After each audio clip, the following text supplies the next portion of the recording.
What's good, ladies and gentlemen of YouTube? JDaisy here with the JDaisy Gaming Channel, here with Nantucket. This is a little kind of board game-esque game that came out on Steam this week, or last week.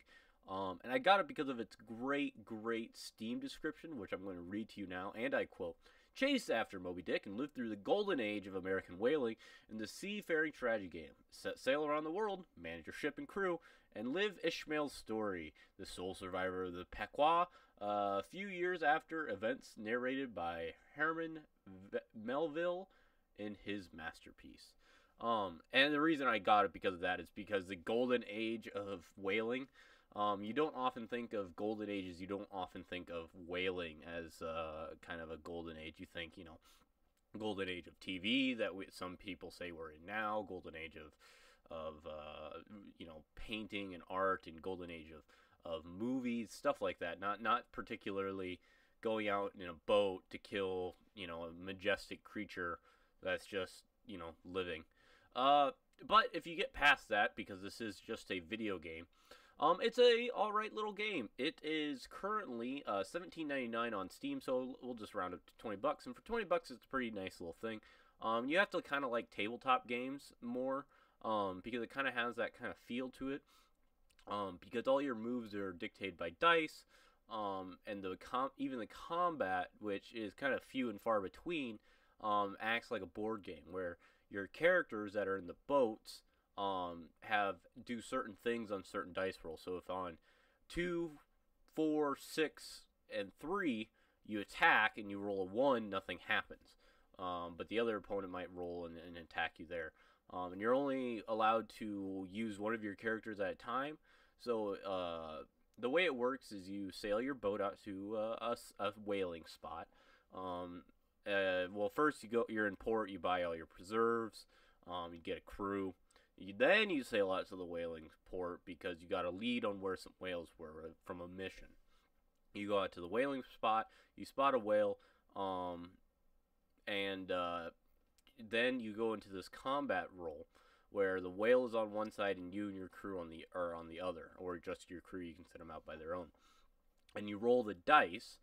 I believe the whale always has first attack, so the whale will attack you, or the shark, or the pirates, or whatever you're facing. And then you roll. So you, at the low level, you kind of have 3 people you can use. You can only use one of them at a time, so if you have a seafarer that can move your boat into kind of a protective position so you're not attacked by the whale or shark or whatever, you can't use an attack that somebody else might have rolled. So you kind of got to be strategic about whether or not you use an attack or a defense type of move, or you use a crafting move or a healing move, or whatever the particular move you're going for is. You have to be mindful of what you're going for. And it's a different style, but like I said, it's definitely more board gamey, as the kind of description everywhere says. I've probably put in about an hour, 2 hours maybe. So I'm very low level. My ship can only carry 3 people. I've failed 3 times now, I think. This is my 3rd attempt. Because you got to manage your ship. I play it kind of more of a management style. If you know me, I love tall ships, so sailing ships. And you got to manage your ship. So the first time my crew died, we ran out of water about 3 days outside of port, which is close. But if you're out of water and everyone dies of dehydration, it doesn't matter how close you are to port. But I did get a lucky chance on the way back. We had already run out of water, rolled a lucky chance, and we were able to capture rain in a barrel. So that was kind of a neat little thing. We were able to live a few more days. On the second go, we were sailing to go I was doing a mission to try and find a ship that had crashed. So we're sailing along this last point, and on the way there, one of my crew members an event pops up and says, "My sister is getting married near where we are in the next couple days. Can we go?" Me being a good captain, I say, "Sure, it's not that far." We sail over. He's gone for a while, and so it says the plot thickens, and you go on land. You find out that he's just celebrating with his family, and you find out his brother-in-law is a wealthy banker, and it gives you the choice of you can either take on some goods from him, get money, There was a couple other things, but it was a nice little. I like random events in games, and this does a very nice way of doing random events. You're sailing out to whatever you're after, a whaling spot, a new town, what have you. It'll just pop up. You know, you're cleaning the deck with your men, and you can teach the cabin boy a certain way to do it. You have an 80% chance of gaining this trait, or a 30% chance of not, or whatever it is. So it's kind of nice in that way. It starts off like most kind of strategy games. You're kind of doing low level quests, get a little money, get your ship building and stuff. Trying to figure out the ropes and such, and that's kind of where I am, trying to figure out the ropes and how to go about this. You know, it's if you don't see any whales get killed. You know, it's not like Assassin's Creed 4 or was it Black Flag, or you hunted whales and you actually stabbed them and drug them up. It's not like that. You're like I said, it's the combat you saw is about the most combat it is.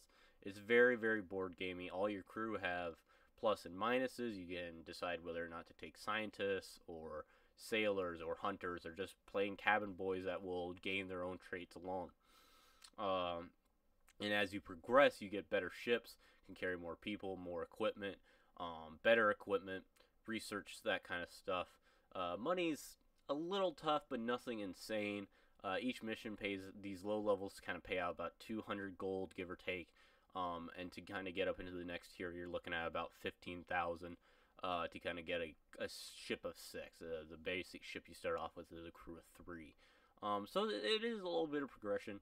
But when you kill a whale, you get blubber and oil from it, and that you can, of course, be sold. It's sold automatically when you get to a port, which is kind of nice. The second you get into port, it automatically sells it.